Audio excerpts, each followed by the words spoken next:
Mon association est née tout simplement, c'est-à-dire que de par ma carrière de footballeur, j'ai été parrain dans beaucoup d'associations. Et puis, je disais toujours, le jour où j'arrête, mais tu sais, on dit toujours, mais après il faut le faire.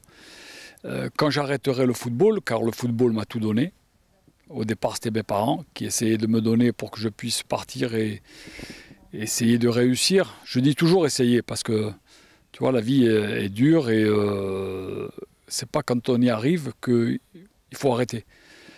Et alors, après avec ma femme, quand j'ai arrêté en 98, j'ai dit maintenant on va créer notre propre association et on va faire que ça, s'occuper, faire rentrer de l'argent, parce que le nerf de la guerre, c'est pas de demander l'argent aux autres, mais de le faire rentrer soi-même, d'organiser. Et la chance, c'est d'avoir un beau petit calepin avec des numéros que tu appelles et que tu as des hommes en face qui te disent « Ok, compte sur moi ».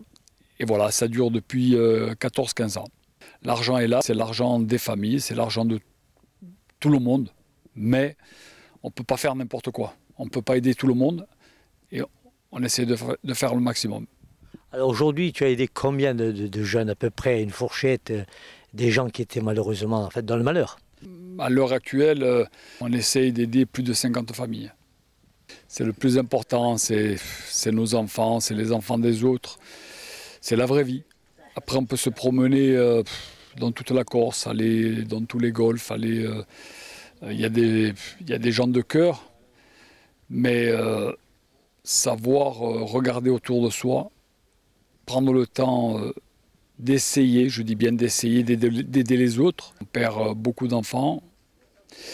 Et je ne vais pas dire qu'on ne fait rien, mais on pourrait faire plus. Et nous, c'est un peu le nerf de la Corse, c'est ça, c'est venir en aide aux autres. Mais quand aujourd'hui tu vois que nos anciens s'en sortent pas, je vais parler que des anciens parce que c'est la vie. Après, nos petits, qui malheureusement tombent malades, il y a des assos qui sont là pour essayer de les aider, mais il faut aider aussi les anciens. Dans des villages, il y en a, ils ne mangent pas à leur faim. Et ça, je pensais que ça ne devait jamais arriver. Et malheureusement, prenons-nous tous en main et de refaire ce qu'on était avant.